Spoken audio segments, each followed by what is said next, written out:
Hi, we're back again with another wonderful guest. And this young lady has a name that's a little hard, but I'm going to try to introduce her. She's Meisha Macillas. Is that? Yeah, Macillas. Close enough. Okay, honey, you're an author. This is very interesting. And when did you first decide you wanted to write? I first started writing because I got in trouble at school, and that I feel so bad. I hit another kid, so my parents are going through a divorce, and so my mom sent me to a place to talk to other children, and they told me to write or draw out my feelings. Now, my drawings were not good. My stick figures came out crooked. I don't know how it happens, but they always have a tilt. Shame. And so writing I took to, so I've always written. Fantastic. I mean, what do you mean you took two? Like, I just loved it. I would do it for hours inside of my little Saturn notebook that I used to have. And I would write all kinds of stuff, poetry mostly. I got into writing short stories when my baby cousin was about 6. She would tell me, not poems, tell me a short story. Oh. Tell me a short story. Well, what happens next? Well, where's the detail? You're 6. What do you mean, where's the detail? Now, see, she was one of your teachers. Yeah, she really was. But, I mean, that's how I got into short stories, and then from there I started writing more.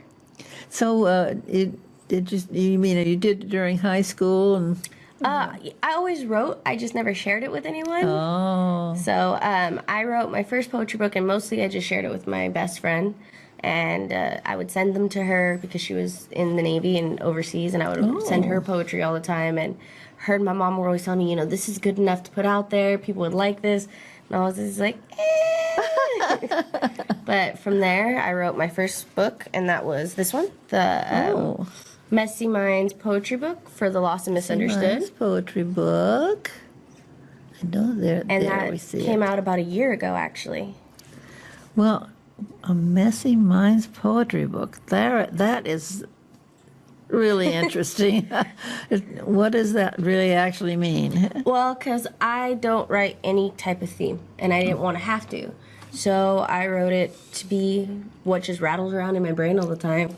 Oh, Any thought, any process, anything that I was going through, I wanted it to be like that. So I called it the Messy Minds poetry book, which is also why I go by the Messy Mind Writer, because I just write whatever I'm feeling at that moment. I don't like having to stick to things. And that's kind of how my second book, which is a short story book, came to be, The Labyrinth of Thought. Oh my gosh, that's wonderful. You can really see the connection with that. And this one, if I can get it a little closer there. Good. Beautiful cover. And then did you do the cover? Oh, no, I can't draw. My friend Jacob actually drew the cover for me, and my friend Mikey took the photos for this. This is actually me standing on a building. Most people don't know that. Oh, that is. Tell us a little bit about this. I mean, I know you don't have a theme to it or anything, but what are some of the ideas that you came up with?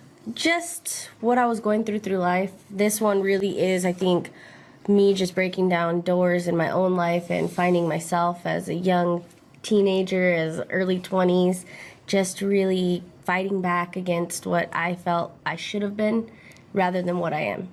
And there's just a lot of pressure to be something that you're not, especially in our world and the day and age that we're in. It's not about so much finding yourself, it's about looking kind of uniform a little bit. And I didn't fit into any kind of uniform. So I wrote about it. It's been uniform a long time, and I've still got a lot of uniform in me, the way I dress and things. And, it becomes you after a while. But with your mind, it's not. I don't think that's going to happen. I think you'd be free of that and just do what makes you happy. And that seems to be happening in these years here, that people can try something and do something, and it doesn't have to be perfect anymore, and they don't have to look perfect. And this is really fresh air, really fresh air. It's wonderful. It's definitely a lot of fun. And you look on television now, and you see people look everything you can think of. And they never used to do that. You had to be this perfect face, blah, blah, blah. So it's been great. So anyway, tell me, is there any other things you just did, or just trying to figure out who you were? Yeah, just also the things that I've seen in life. That's all of my writing is my interpretation of how I see the world and what it makes me think and feel. And then I also put a misspelling in the title of this one, and then in the cover of this one is a hidden word, and it's supposed to be at the end of all of my short stories and poetry books, lining them up and knowing my meaning to life, what I think that it's supposed to be. Fantastic. I like that very, very much. I've always liked decoder books. I don't know. What kind of book? Decoder books where you have to figure things out. Oh, yeah. Do you do puzzles? Oh, I love puzzles. I get way too caught up in them. And I'm not good at them. Well, maybe when I was younger and my brain worked better. Yes, that's how that started. And then the Labyrinth of Thought is supposed to make you question things. It is about reading the question in the beginning of the story, looking at how you would answer it, how your core values fit you and what you think you would do, and then reading the story and thinking if you would change your mind being put in the situation that the characters are put into. Just read a few of those words right at the beginning of that. Okay. The next morning I wake up to smell my mom's famous ginger waffles. I run out to the kitchen with Lily and her sister Sam not too far behind us. I see my mother is up and cooking with my Aunt Julie right by her side. I can't help but smile. I hear my other cousins waking up and running to the kitchen. I turn away for just a second when I hear somebody hit the floor. "Mom," I scream. Oh, that's fantastic. I love the way you write. It's very realistic. So that's what. Well, honey, what do you? How do you sell your books? Or where are you? They are on Amazon. They're on Amazon. Yes, okay. These two are currently on Amazon. I'm actually working on a little bit of a different project right now. So I did these two books, and I loved writing them, and I loved putting them out on Amazon, but I felt like I wanted to interact more with my readers, with people that like my style of writing, so I started a blog.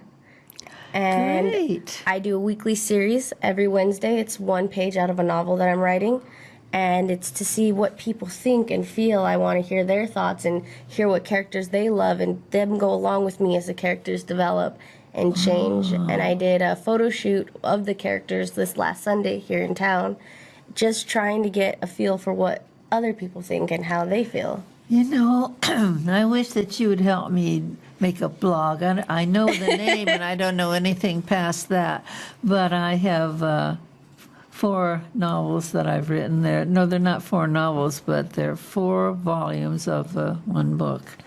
And I should be able to get in and talk with people about, because I get millions of characters, and they're interesting characters because I'm an actress. So I would love to do a blog. Blogs are, surprisingly enough, like with Blogspot, it's really easy to get a hang of it. Mm-hmm. You just read the little tips that they give you, and they really put it on there, like helpful hints on there, things like that. And what did you go into? Who's they? The people who made it. The people who make Blogspot, Google. Oh, Google. Yeah, you can do it through your Google account. It's so easy. Thank the Lord, it's so easy. You literally just link it up with your email, and you can get in through your email.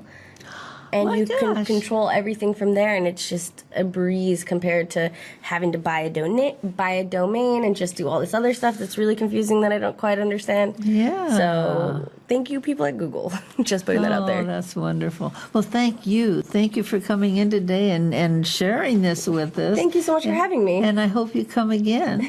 Hopefully. When your next book, at least? Yeah, next time I'm in town. Oh, you're not in town? No, I'm originally from Fresno, but I live in Jacksonville, Florida. Wow, and you're on our show. Woo! We're going international. Okay, honey, thank you, and come back again. Okay, no problem. Okay. Bye-bye. Bye. We'll be right back.